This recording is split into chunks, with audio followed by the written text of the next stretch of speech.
Well, y'all, Nicki Minaj is back on X, and she's coming for Jay-Z. So in a series of tweets, Nicki Minaj is claiming that Jay-Z owes her 100 to 200 million so far. She tweeted, Jay-Z, call me to settle the karmic debt. It's only collecting more interest. You still in my top 5 though. Let's get it. N-word. And anyone still calling him whole will answer to God for the blasphemy. Nicki Minaj just dropped a bombshell that has the entire music industry scrambling. Jay-Z owes me $200 million, she wrote in a new viral post that sent shockwaves through social media. This wasn't some cryptic tweet or vague accusation. It was a direct claim against one of hip-hop's most powerful figures. And it's just the beginning of what's becoming the industry's most explosive feud of 2025. The Queen of Rap didn't stop there. In a series of blistering posts, Nicki unleashed a torrent of accusations, not just against Jay-Z, but against his business partner, Desiree Perez, and the entire Tidal streaming platform. What started as a financial dispute has rapidly spiraled into something far more personal and potentially devastating for all parties involved. But what's really behind these claims, and why is Nicki choosing this moment to bring them to light? To understand the full scope of this conflict, we need to go back to 2017, when Jay-Z and Square, the financial services company founded by Twitter co-founder Jack Dorsey, made headlines with their massive $350 million acquisition of Tidal. The streaming platform, which positioned itself as artist-friendly and offering superior audio quality, had assembled an impressive roster of celebrity co-owners, including Nicki Minaj, Beyonce, Calvin Harris, Rihanna, and others. Each artist was given equity in the platform and promised a revolution in how streaming would work for creators. Artists deserve better tools to assist them in their creative journey, Jack Dorsey said at the time of the acquisition. It comes down to a simple idea: finding new ways for artists to support their work. Jay-Z, who had purchased Tidal in 2015 for $56 million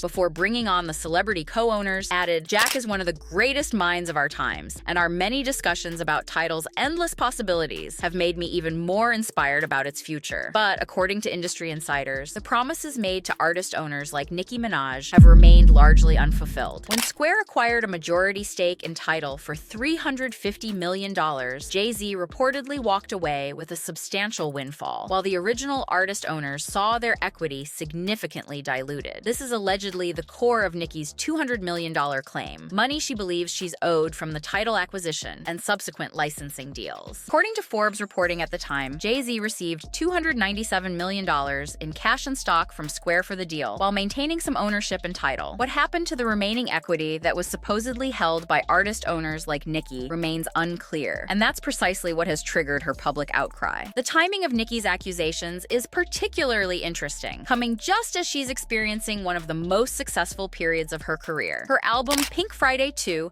has been dominating charts, and her recent tour has broken attendance records across multiple venues. With this renewed leverage, Nicki appears ready to settle old scores and demand what she believes she's rightfully owed. Beyond the Tidal acquisition, Nicki's $200 million claim may also relate to her broader business relationship with Jay-Z's empire. In 2021, Forbes estimated Nicki Minaj's net worth at approximately $80 million, derived from music sales, touring, endorsements, and her various business ventures, including fragrances, clothing lines, and investments. But Nicki has suggested that her actual earnings should be significantly higher, and that the difference may be tied to deals negotiated through Jay-Z's business networks. They've been taking from me for years, Nicki claimed in a recent live stream that garnered over 500,000 concurrent viewers. Every time I sign a deal, somehow money disappears. Well, I'm done being quiet about it. While she didn't provide specific documentation to back these claims, entertainment attorneys who spoke anonymously to industry publications noted that complex music contracts, especially those involving multiple international territories and streaming rights, can indeed result in artists receiving far less than they might expect. The conflict took an even more personal turn when Nicki dragged Desiree Perez, CEO of Roc Nation, into the fray. The lawyer advised that Desiree Perez,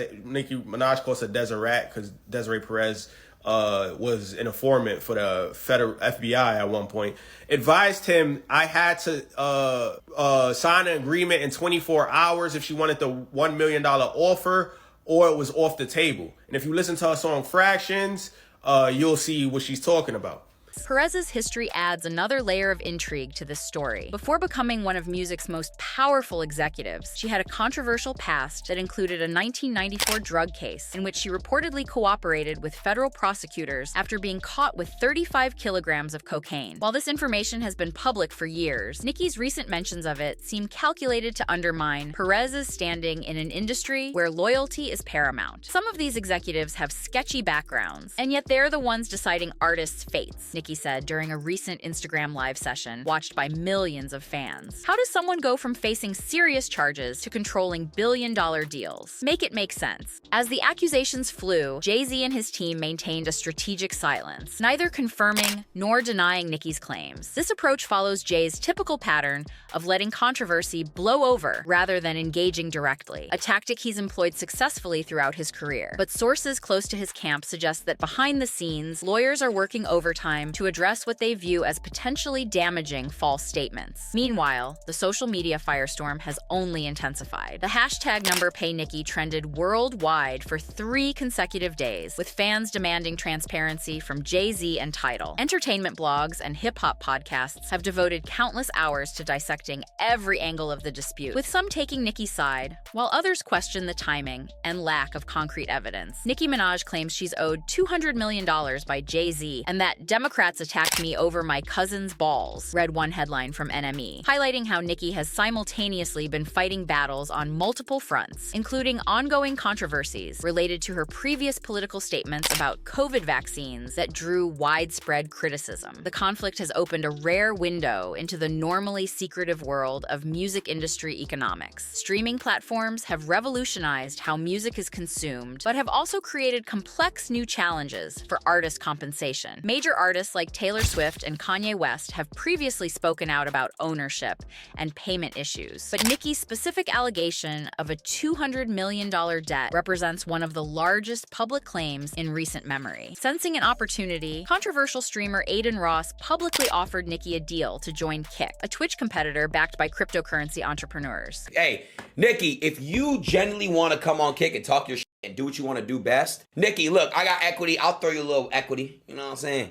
I like Nicki a lot. I like Nicki. Come to Kick, Ross posted. You'll get equity, real equity this time, not the fake promises. Plus, creative freedom no one else will give you. The offer reportedly includes a substantial upfront payment, plus actual ownership shares in the platform. Exactly what Nicki claims she was denied in the Tidal arrangement. While it's unclear if Nicki is seriously considering Ross's offer, the public nature of these negotiations represents a significant shift in how artists are approaching their relationship with platforms. Rather than working through traditional channels, stars with massive followings are increasingly realizing they can leverage their audience directly and cut out long-standing industry middlemen. This dispute also comes at a critical moment for Jay-Z, whose business empire extends far beyond music. With investments in everything from champagne and cognac to art and technology companies, Jay-Z's estimated net worth exceeds $2.5 billion, according to Forbes. His 2017 deal with Live Nation alone was valued at $200 million. Coincidentally, the exact amount Nicki claims she's owed. I'm not asking for handouts, Nicki clarified in a follow-up post. I'm asking for what I earned through my work, my brand, and my contribution to building these platforms that are making billions while artists struggle. This sentiment has resonated widely with creators across various fields who feel exploited by tech platforms that profit from their content. The allegations have also revived discussions about power dynamics in the music industry, particularly as they relate to female artists. Nicki, despite being one of the most successful female rappers of all time, has repeatedly spoken about facing different standards and expectations than her male counterparts. Her willingness to publicly challenge someone as powerful as Jay-Z represents a significant risk, but also potentially a new chapter in how artists advocate for themselves. They thought I would stay quiet forever because I'm a woman, Nicki said during a recent concert, where she paused her performance to address the controversy. They thought wrong. I built this empire and I'll burn it all down before I let anyone steal from me again. The audience's deafening response suggested strong support among her fan base, known as Barbs, who have already begun organizing boycotts of Tidal and other Jay-Z affiliated businesses. Financial analysts watching the situation note that the dispute highlights larger questions about valuation and compensation in the digital economy. When platforms are bought and sold for hundreds of millions or billions, how much of that value was created by the artists whose content attracted users in the first place? Asked one tech industry researcher. Nicki Nicki's claim forces us to confront uncomfortable questions about who really profits from creative work in the streaming era. For now, the music industry remains in suspense as both sides appear to be digging in for what could be a protracted and ugly battle. Jay-Z's silence likely indicates a preference for handling the matter privately through legal channels rather than in the court of public opinion, where Nicki clearly holds the advantage with her 150+ million social media followers. But the implications extend far beyond these two artists.